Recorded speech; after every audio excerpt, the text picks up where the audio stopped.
할렐루야. 오늘 우리가 봉독한 이 말씀 가지고 하나님이 이루시는 나라의 제목으로 말씀의 은혜를 같이 나누겠습니다. 따라합시다. 하나님이 이루시는 나라. 하나님이 이루시는 나라. 모든 일의 끝 마무리가 참 중요하다, 그런 생각을 살면서 계속하게 됩니다. 그래서 우리 말에도 유종의 미라는 그런 말도 있지요. 그래서 이 끝이 이렇게 있다, 끝이 좋다 하는 의미로 한 번 시작한 일을 끝까지 잘하여 끝맺는다, 그런 의미로 유종의 미라는 단어를 씁니다. 그런데 이 단어 속에는 선한 마음을 처음부터 끝까지 갖는다, 그런 의미도 이 유종의 미에 있는 것입니다. 그러니까 어떤 일을 시작할 때 내가 가졌던 처음 마음으로 끝까지 감당한다, 그런 의미로 유종의 미라는 단어를 씁니다. 그런데 일만이 그런 게 아니라 사람의 인생도 마찬가지예요. 사람의 인생도 그 끝이 항상 좋아야 할 줄 믿습니다. 그러니까 끝만 좋은 인생이 아니라 처음부터 끝까지 늘 한결같은 인생, 그런 인생 복받은 사람이 저와 여러분 모두가 되시기를 간절히 바랍니다.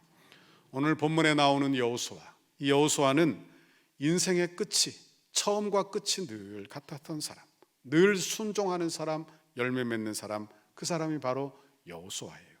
오늘 본문에 우리가 묵상하고 있는 여호수아는 크게 두 부분으로 나뉩니다.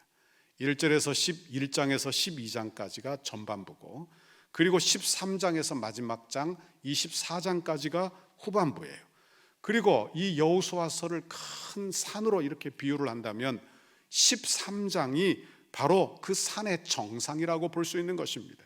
그러니까 13장 후반부에서부터 시작해서 이제 24장까지 쭉 결론 부분으로 내려가고 있는 그런 구조를 가지고 있는 그런 성경이 바로 여호수아서가 되는 것입니다. 후반부에 시작이 되는 여호수아 13장 1절은 이렇게 시작하고 있어요. 1절에 여호수아가 나이가 많아 늙음에 여호와께서 그에게 이르시되 너는 나이가 많아 늙었고 얻을 땅이 매우 많이 남아 있도다, 그랬어요. 당시 여호수아의 나이가 몇 살인지 성경이 언급하고 있지는 않습니다. 그러나 우리가 추측이 가능하죠. 왠가하면 여호수아가 40대 때 가나안 땅을 정탐했습니다. 그러니까 40살. 그리고 광야에서 40년간 보냈어요. 거기에 40 더하면 80세가 되죠. 그리고 7년 동안 가나안 땅을 정복했어요. 지도자로 가나안 땅을 정복했어요. 그럼 나이가 얼추 어느 정도 되었는지 알게 되죠. 그러니까 약한 이 학자들에 의해서 조금씩 다릅니다만 대개 90세에서 100세가량 되었다, 이렇게 보는 것이 정설입니다. 그러니까 여러분, 여호수아 24장에 보면 여호수아가 110세까지 살아요.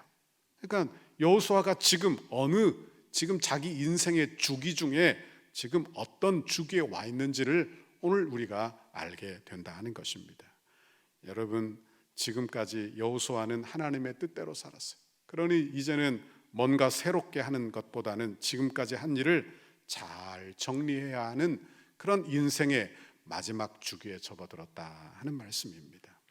여러분, 하나님이 얼마나 좋으신 하나님이신지, 청년의 때에는 청년의 일을 맡기시고 노년의 때에는 노년의 일을 맡기시는 줄 믿습니다.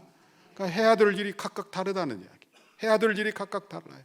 그러니까 여호수아가 꼭 해야 될 일, 마지막 때에 그가 꼭 해야 될 일을 하나님이 그에게 맡겨주시는데 그 일은 아무나 하지 못하는 일이에요. 오직 여호수아만이 할 수 있는 일이에요. 그 땅은 아직 정복하지 못한 땅을 다 포함하여 각 족속에게 아홉 지파 반에게 그 땅을 분배해 주는 일, 그 일을 하고 있는 거예요.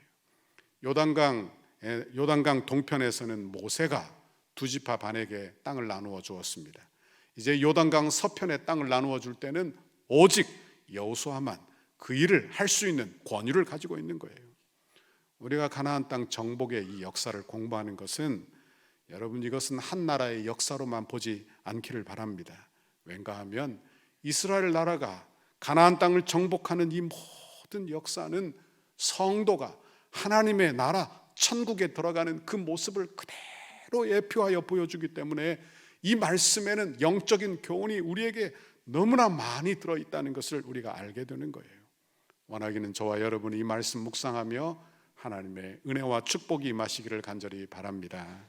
첫 번째로 우리가 묵상할 것은 왜 하나님께서는 여호수아 시대의 모든 땅을 취하도록 하지 않고 많은 부분을 남겨주도록 그렇게 하셨는가 하는 것입니다. 우리 하나님은 전능하신 하나님이십니다. 아멘. 우리 하나님이 전능하시다는 말은요, 한꺼번에 그 땅을 다 주실 수도 있다는 그런 말씀이에요. 그러니까 바로 전장에서 무슨 일이 있었느냐, 전주에 우박이 떨어져서 가나안의 5 족속들이 다 멸절하는 그런 기적이 일어난 것을 우리가 보았어요. 그러니 하나님의 능력으로 그 땅을 다 비워 그들에게 한꺼번에 주실 수도 있다, 그런 말씀입니다.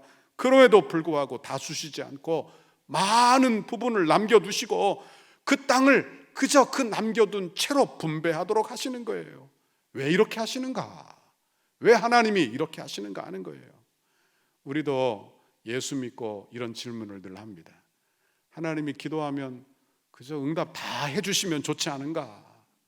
내가 예수 믿어 질병도 떠나가고 예수 믿어 사업도 잘 되고 내 자녀도 잘 되면 얼마나 좋겠는가? 그러면 예수 믿지 않을 사람이 어디 있겠느냐? 이렇게 생각하기 쉽다는 것입니다. 여러분, 그런데 하나님이 우리에게요, 기도의 제목을 늘 남겨두시죠. 늘 남겨두세요. 왜 이렇게 하시는가? 내 안에 어려움을 늘 남겨두시는가? 왜 이렇게 하시는가? 이것은 우리들의 영적인 유익을 위하여 이렇게 하시는 줄 믿습니다. 우리의 자녀들을 대할 때도 내 자녀를 너무 사랑하고 너무 이쁘고 너무 좋지만 내 자녀들에게 한꺼번에 모든 것을 다 해주지는 않아요. 왜? 그렇게 했다가는요, 너무너무 교만해지고 너무너무 버릇이 없어지고, 그죠?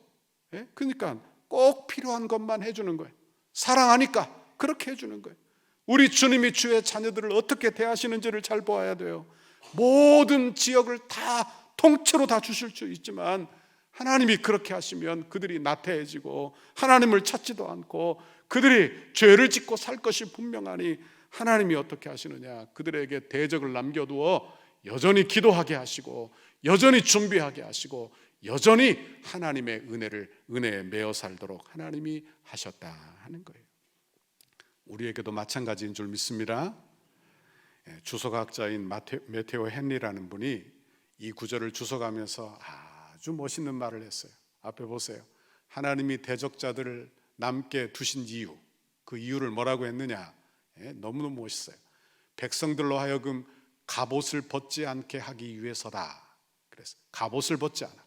그러니까 아마 한꺼번에 그 땅을 다 주셨다면 무장 해제하는 거예요. 다 벗어 던지고 이제는 무장 해제, 평강하고 평강하니까 아무것도 하지 않아요. 하나님도 찾을 필요도 없고 기도할 필요도 없고 그저 잘 먹고 잘 사는 일만 남아 있는 거예요. 하나님이 그걸 경계하신 거예요. 그걸 경계. 왜? 우리에게는 죄성이 가득해요. 죄성이 가득해. 그러니까 우리에게도 어려움의 문제를 늘 남겨놓으신 이유를 우리가 알아야 한다 하는 것입니다. 하나님은 우리가 늘 기도하며 살게 하시기를 바라시는 줄 믿습니다. 하나님의 관점과 우리 관점이 많이 달라요. 여러분, 나는요 문제가 빨리 해결되기를 원합니다. 그런데 하나님은요 우리의 믿음이 장성하기를 바랍니다. 우리의 신앙이 자라나기를 바라는 거예요. 그러니까 내게 어려움을 남겨두시는 거예요. 야고보서도 똑같이 이야기하죠. 야고보서 1장 2절에서 4절, 내 형제들아 너희가 여러 가지 시험을 당하거든 온전히 기쁘게 여기라. 이는 너희의 믿음의 시련이 인내를 만들어내는 줄 너희가 알미라. 인내를 온전히 이루라. 이는 너희로 온전하고 구비하여 조금도 부족함이 없게 하려 함이라. 그랬어요. 우리에게 어려움이 있어요. 그러나 그 어려움은 목적이 분명합니다. 아멘.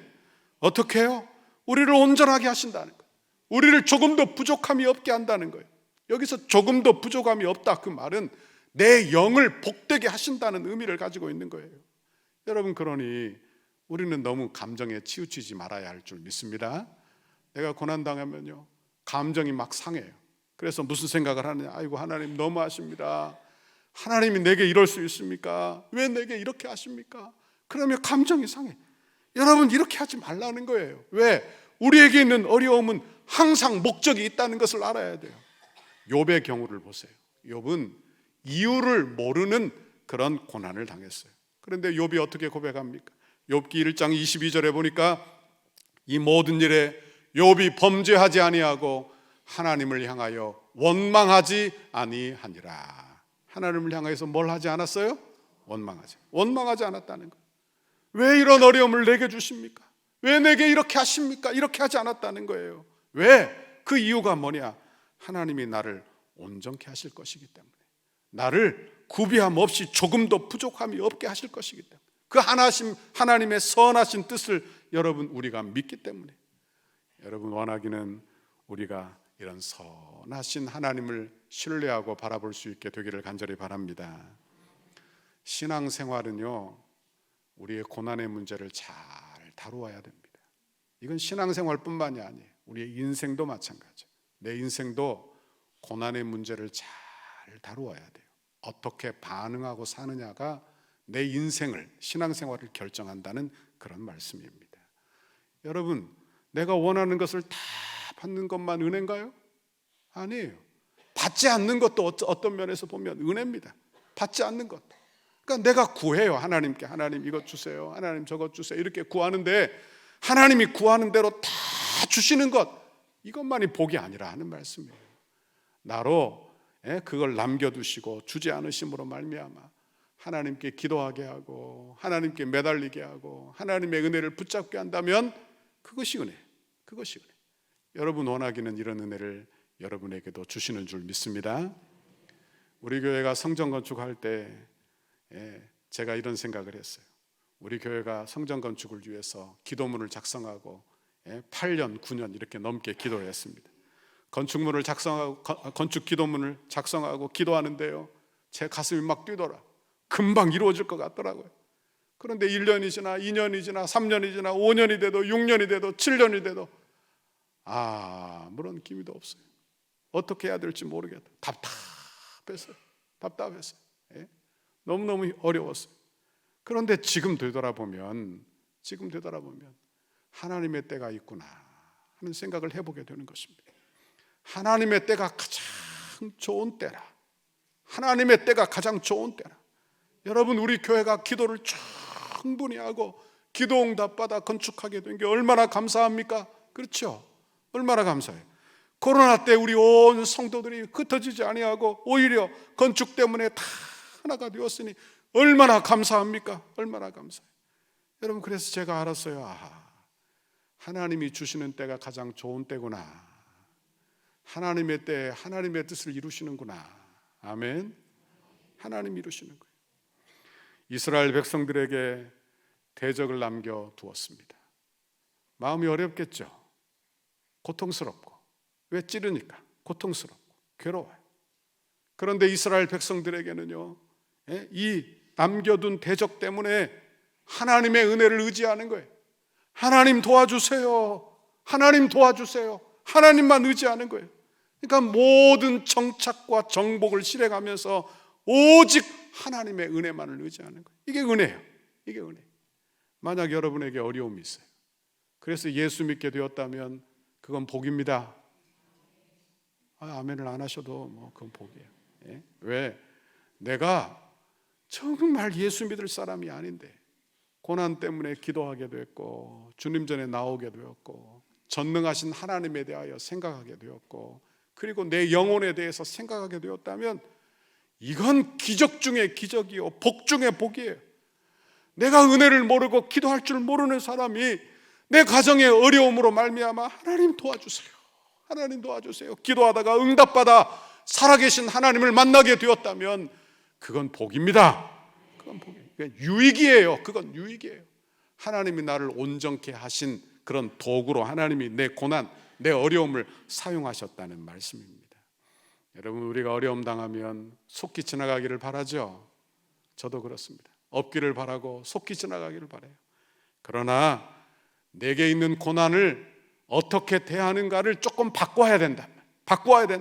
그러니까 내게 있는 고난이 쓸모없는 것이 아니라 내게 유익이라는 것을 깨닫는 거예요. 그러면 내게 있는 어려움을 대하는 자세를 약간 바꾸는 것이죠. 여러분 원하기는 이런 은혜를 깨닫게 되기를 간절히 바랍니다. 둘째로 우리가 묵상할 것은 정복은 하나님이 이루시는 나라라는 사실이에요. 하나님이 이루시는 나라, 이걸 묵상하는 거예요. 하나님이 이루시는 나라. 그러니까 오늘 본문을 보세요. 왜 하나님이 정복도 되지 않은 땅을 기업으로 분배해 주라고 하는가? 하나님이 불완전하신가? 그런데 성경은 반대로 우리에게 가르쳐 주시는 거예요. 하나님의 약속의 신실하심을 가르쳐 주는 거예요. 그 땅을 정복하는 주체가 사람이 아니라 하나님이라는 사실을 가르쳐 주는 거예요. 여러분, 그 땅을 정복하고 이스라엘을 인도하는 이가 모세도 아니고 여호수아도 아니고 오직 하나님이라는 사실을 가르쳐 주는 거예요. 6절 말씀을 보세요. 6절에 보면 내가 그들을 이스라엘 자손 앞에 쫓아내리니 그래요. 원문에 보면요, 이 말씀을 더 이렇게 정확하게 번역할 수 있어요. 그 주체를 더 정확하게 밝힙니다. 이스라엘 자손 앞에서 그들을 쫓아낼 자가 바로 나다는 거예요. 여호수아가 아니에요. 하나님이에요. 하나님. 그러니까 여호수아는 그 땅이 이미 정복된 줄로 알고 믿고 이미 하나님의 명령을 믿고 그리고 그 땅을 분배해 나눠주고 있더라 하는 것입니다. 이런 관점에서 오늘 말씀을 한 번 더 생각해 보기를 바랍니다. 13장이 여호수아의 정상이에요. 이 산의 정상. 그런 1절에 이런 말씀이 나와요. 여호수아가 나이가 많아 늙었다. 그리고 얻을 땅은 매우 많다. 이렇게 기록되어 있는 것입니다. 그럼 이 땅을 이걸 우리가 이렇게 오해할 수도 있어요. 사람들이 늘 한탄하지 않습니까? 예를 들어 내가 할 일은 너무 많아. 그런데 몸이 아파. 나이가 많아. 그러면 한숨을 푹 쉬면서 아이고 나이 먹은 게 죄야. 그러며 생각하기를 내가 할 일은 이렇게 많고 내 몸이 따라주지 않으니 어떻게 할까? 지금 이런 말을 하고 있는 게 아니라는 이야기예요. 오늘 본문의 말씀은 그런 이야기를 하고 있는 게 아니에요. 여호수아가 이스라엘 자손 앞에 있지만 가나안에 남은 백성들을 쫓아내는 이는 여호수아가 아니라는 이야기를 하고 있는 거예요. 하나님이 그 일을 계속할 것이다. 그 이야기를 하고 있는 거예요. 하나님이 하신다는 거예요. 여호수아가 나이가 많아 늙어 갈 때가 다 되었지만 그래서 큰일이다 이 이야기를 하고 있는 게 아니라 남은 모든 정복도 하나님이 하신다 그 이야기를 하는 거예요. 하나님이 하신다. 여러분, 이것이 여호수아 전체의 주제인 줄 믿습니다. 그러니까 가나안 정복은요 모세가 하는 게 아니에요. 여호수아가 하는 게 아니에요. 이스라엘 백성들이 하는 게 아니에요. 하나님이 하시는 거예요. 하나님이 하시는 거예요. 그러니까 여호수아가 나이가 많아요. 그러니까 나이가 들어 이제 할 일은 많고 자기는 힘이 붙이고 그러니까 염려를 많이 했을까? 아이고 어떻게 할까? 나는 힘이 딸리고 나이가 먹었으니 어떻게 하면 좋을까? 그렇게 염려하는데 하나님이 그에게 찾아오셔서 말씀하는 것과 같은 것입니다. 하나님의 나라는 네가 하는 게 아니야. 하나님이 하는 거야. 내가 한다 하시는 거예요. 내가 한다. 제가 오래전에 서울에서 사역할 때 일이에요. 나이가 많은 권사님 한 분을 제가 임종예배차 그렇게 방문해서 신방한 적이 있습니다. 제가 희한한 거는 제가 임종예배를 드리면 그분이 다시 살아나요. 안 믿으시는데 어쨌든 다시 살아납니다. 그래서 제가 이분도 임종예배를 2번 드렸고요. 어떤 분은 제가 부산에서는 임종예배를 4번 드린 경우도 있고요. 4번 드린 경우도 있고 우리 교회에서도 임종예배를 2번 드린 분도 계시고 그렇습니다. 그런데 이분이 임종예배를 드렸는데 그냥 끝까지 기도의 제목을 꼭 붙들고 있다가 다시 회생하셨어요. 그래서 제가 가정에 찾아가 다시 신방을 했습니다. 그랬더니 이 권사님이요 눈물을 쭉 흘리면서 자기가 생사를 넘나들면서 꼭 붙잡았던 기도 제목을 이야기하시더라고요. 이게 뭐냐? 이렇게 이야기해요. 목사님, 제가 죽으면 내 자식 4남매 어떻게 해요? 교회도 안 다니고 누가 우리 자녀들 위해서 기도해 준단 말입니까? 내가 어떻게 해야 되겠어요? 그러면서 우는 거예요. 그냥 줄줄 울어요. 줄줄 울어요. 그래서 제가 그 권사님의 이야기를 자녀들이 좀 잘 들으면 좋겠다. 너무 간절하더라. 너무 간절. 너무 간절. 저는 자녀들에게도 좀 말해주고 싶더라. 그 어머니의 그 심정을. 여러분, 저는 자녀들이요 예수 믿어 복 받기를 바랬습니다. 그런데 하나님이 만약에 이 권사님에게 나타나서 애야 걱정하지 마라, 구원은 네가 시키는 게 아니야, 하나님이 하시는 거야, 하나님이 하실 거야, 내가 한단다, 이렇게 말씀해 준다면 아마 그 권사님은 그 생의 끈을 놓아도 그냥 마음 편하지 않았을까. 오늘 본문이 마치 그와 같은 본문이에요. 오늘 본문이 여호수아가 내가 어떻게 할까, 내가 나이는 많고 해야 될 일은 많고, 그러니 우리 주님이 말씀하시는 거예요. 하나님의 나라는 네가 하는 게 아니야, 하나님이 하는 거야, 내가 한단다 말씀. 내가 하는 거야. 모세도 다 지나갑니다. 여호수아도 다 지나가요. 저와 여러분도 다 가게 될 거예요. 사람들은 다 지나갑니다. 여러분, 그러니 우리는 갈 날을 준비하고 잘 살아야 할 줄 믿습니다. 잘 준비하고 살아야 돼요. 잘 준비하고 살아야 돼요. 교회라는 곳이 어떤 곳인지 우리는 묵상을 해봐야 돼요. 교회는 하나님의 나라인 줄 믿습니다. 하나님이 세우시고 하나님이 이끄시는 나라, 이게 교회예요. 교회. 어떤 사람이 있고 없고에 따라서 어떻게 좌지우지 되는 나라가 결코 아니라는 말씀이에요. 당장 그 사람이 없으면 어떻게 될 것 같아요? 당장 그 사람이 없으면 어떻게 될 것 같지만 아니에요. 모세가 없어도 여호수아가 없어도 하나님의 나라는 하나님이 세우시는 거예요. 하나님의 교회는 지금까지 하나님이 세우셨고 앞으로도 하나님이 이끌어 가시고 세우시는 줄 믿습니다. 이 믿음이 우리에게 있는 거예요. 하나님이 내 자녀를 복되게 하신다 하는 하나님의 뜻대로 된다는 믿음, 이 믿음이 내게 있는 거예요. 여러분, 이 믿음이 있으면요 과도한 염려를 버리게 되는 줄 믿습니다. 과도한 집착을 내려놓게 되는 줄 믿습니다. 그러니까 과도한 염려, 과도한 집착을 포기하는 거예요. 여호수아 11장 15절에 보면 이런 말씀이 나와요. 여호와께서 그의 종 모세에게 명령하신 것을 모세는 여호수아에게 명령하였고 여호수아는 그대로 행하여 여호와께서 모세에게 명령하신 모든 것을 하나도 행하지 아니한 것이 없었더라. 그렇게 말씀했어요. 그러니까 여기 잘 보세요. 모세를 하나님이 세워요. 그리고 그 명령을 누구에게 또 줍니까? 여호수아에게. 여호수아는 또 누구에게 주는 거예요? 그 다음 세대에게. 그러니까 하나님의 사명이 계속해서 전수되어 가는 거예요. 그러니까 내가 없으면 안 돼, 이게 아니라 내가 없어도 하나님이 일하신다. 이게 하나님의 교회예요. 여러분, 여호수아가 없으면 안 될 것 같지만, 모세가 없으면 큰일 날 것 같지만 아니라는 이야기예요. 하나님의 나라는 하나님이 세우시고 하나님이 지키시고 하나님이 이끌어 가시는 나라가 바로 하나님의 나라 교회라는 것을 우리가 늘 기억해야 하는 것입니다. 여호수아가 이 사실을 깨닫게 되는 중요한 사건이 나와요. 여호수아 5장에 보면요 5장 13절에 이런 말씀이 나옵니다. 여호수아가 여리고에 가까이 이르렀을 때 눈을 들어 본즉 한 사람이 칼을 빼어 손에 들고 마주 서 있는지라. 여호수아가 나아가서 그에게 묻되 너는 우리를 위하느냐 우리의 대적을 위하느냐 하니. 그래요. 우리는 늘 질문이 한결같아요. 이건 뭐냐? 너는 누구를 위하느냐? 우리를 위하느냐? 아니면 우리의 대적을 위하느냐? 이게 우리의 늘 질문이에요. 과연 이것이 옳으냐 그르냐 이게 아니고, 이게 과연 하나님의 뜻이냐 아니냐 이게 아니라 내게 이익이 되느냐, 내게 이익이 되느냐, 이걸 늘 따진다는 이야기예요. 여러분, 이스라엘 백성들이 기브온과 평화 조약을 맺은 것도 이걸 아닙니까?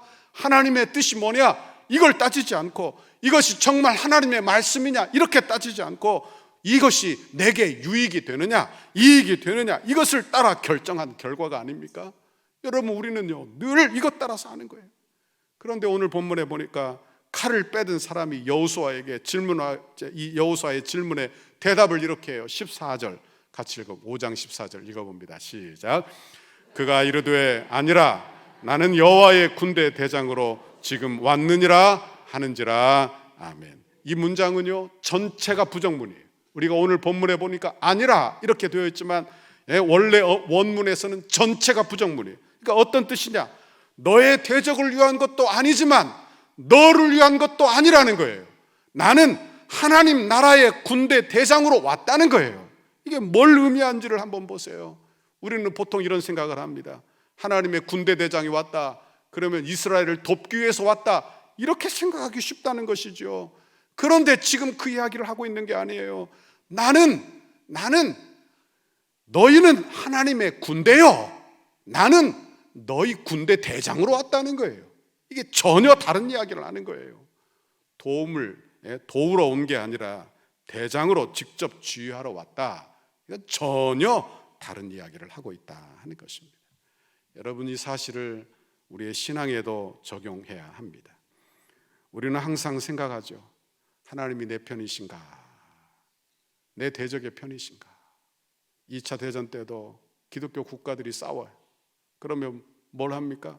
하나님 내 편이 되어 주십시오. 다 하나님이 얼마나 힘들으셨을까 그런 생각을 해요.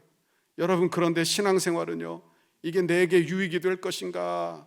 저 사람이 내 편인가? 여기에 머물러 있어서는 안 된다는 이야기예요. 여러분, 그 수준은 여호수아의 질문의 수준이에요. 그러나 예수 믿으면 그 수준에서 벗어나 이제 더 온전한 수준으로 올라가야 할 줄 믿습니다. 옮겨가야 하는 거예요. 하나님은 예수님을 이 땅에 보내셔서 우리의 편되게 하시는 분이 아니라 우리의 구주가 되시는 분인 줄 믿습니다. 우리의 대장 되어 주시는 거예요. 그러니까 우리는요, 하나님의 백성이 되고 그의 군대가 되고 우리 주님이 우리의 목자가 되어 주시고, 우리가 해야 될 일은 하나님 우리 편 되어 주세요, 이게 아니라 내가 하나님 편에 서고 그리고 목자 되신 예수님을 따라가는 거예요. 이게 신앙생활이에요. 이게 신앙생활. 여러분, 우리 주님이 이루어 놓으신 그 구원을 우리가 따라가, 여러분 목자를 따라가는 좋은 양들이 저와 여러분 모두가 되실 수 있기를 간절히 바랍니다. 여호수아가 나이가 많아 늙어지면 하나님의 나라가 끝나는 것일까요? 어떤 목사님이 교회를 개척했어요. 그래서 교회를 다 개척해서 하나님의 나라를 이루었어요. 그 목사님이 은퇴하시면 교회가 끝납니까? 아니에요. 하나님의 나라는 하나님의 사람을 통하여 계속 이루어가는 거예요. 계속 이루어가는 거예요. 여러분, 이런 믿음을 우리가 가질 필요가 있다, 그런 말씀입니다. 그래야 우리의 마음에 집착을 내려놓게 되는 것이죠. 창세기 13장에 보면 두 사람이 나옵니다. 아브라함과 조카 롯. 여러분, 롯은요, 삼촌을 따라 덩달아서 나온 사람입니다. 그런데 그가 아브라함이 복을 받을 때 덩달아 그가 축복을 받게 되는데 큰 부자가 되었어요. 아브라함도 부자, 조카 롯도 부자가 되었어요.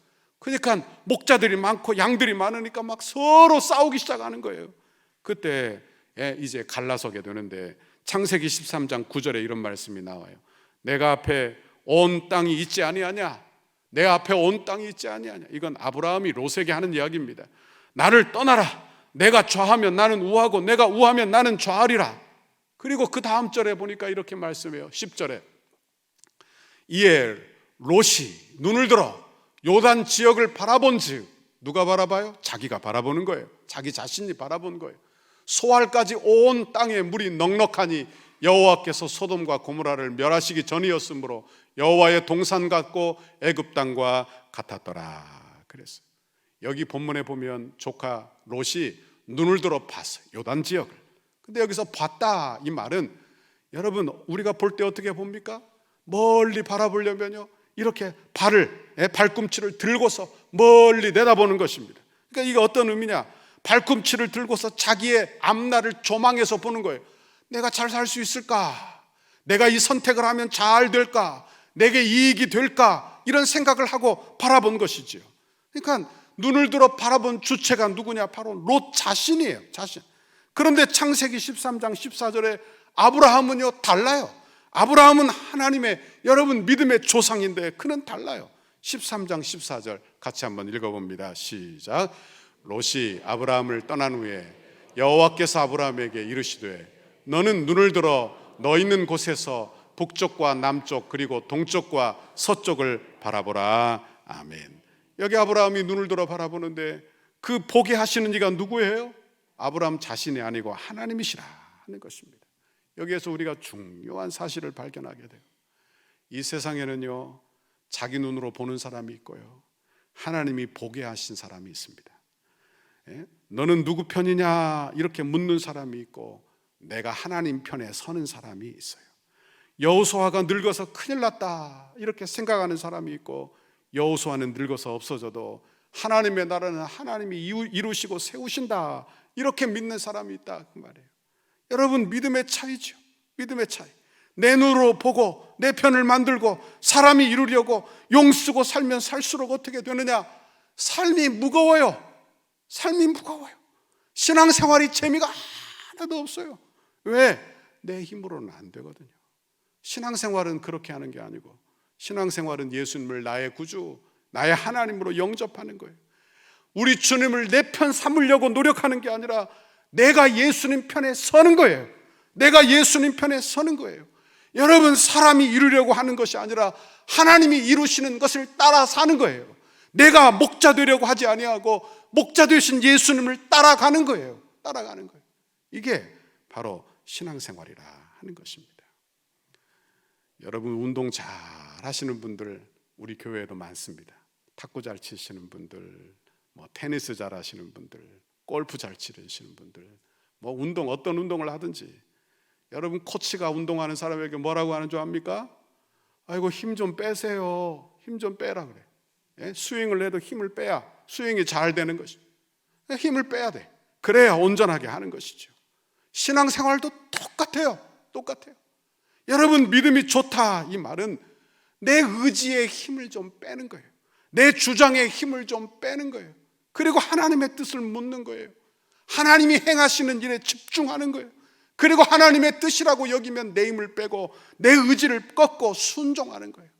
그러니까 이 연습을 좀 잘해야 돼요. 이 연습을 잘해야 돼요. 여러분, 우리가 신앙생활이 기쁘지 않은 이유는 어찌 보면 내가 늘 애쓰고 살아서 아닐까요? 내가 머리를 너무나 쓰고 살아서 그렇지 않느냐 하는 말이에요. 내가 머리를 너무 쓰고 살아요. 예? 우리 주님이 하시고 우리 주님이 하실 것인데 주님을 따라가면 되는데, 양은요 목자를 졸졸 따라가면 되는데 양이 목자 앞에 가면 큰일이에요. 왜? 양은요 눈이 어두워요. 분별력이 없어요. 혼자 갔다가는 여러분 낭떠러지에 떨어지기도 하고 덤불에 갇히기도 하고 고생을 잔뜩 하는 거예요. 그러니 저와 여러분은 예수님 따라 살기를 간절히 바랍니다. 예수님 따라 살기를 바랍니다. 여러분은 지난 한 주간 무엇 때문에 애쓰고 살았습니까? 무엇 때문에 애쓰고 사셨어요? 그냥 안달을 하며 무엇 때문에 용을 쓰고 살았습니까? 너무 애쓰고 살지 맙시다. 그리고 애써봐야 별게 있던가요? 애쓰고 그러고 해봐야 별거 있던가요? 제 경험은 별거 없더라고요. 별거 없어요. 그러니까 어떤 때는요 그냥 내버려 두세요. 좀 내버려 이렇게 좀 놔두시라. 하나님이 이끌어 가시는 대로 내버려 두는 거예요. 하나님이 함께 하시도록 그렇게 그냥 따라가는 거예요. 따라가는 거예요. 십자가 앞에 내려놓는 거예요. 물 흐르듯이 흘러가게 그렇게 버려두는 거예요. 성령님 따라가는 거예요. 여러분 원하기는 이런 귀한 은혜를 여러분에게 주시기를 간절히 바랍니다. 하나님이 함께 하시는 거예요. 이런 신앙생활을 주님과 동행한다는 건 이런 뜻이에요. 우리 주님이 함께 하시도록, 우리 주님이 함께 하시도록. 여러분 원하기는 이런 귀한 은혜를 여러분에게 다 주시기를 간절히 바랍니다. 이런 은혜를 한 주간도 받아 누리며 내 의지를 내려놓고 주님을 꼭 붙드는 저와 여러분의 신앙생활 다 되시기를 주님의 이름으로 축원합니다.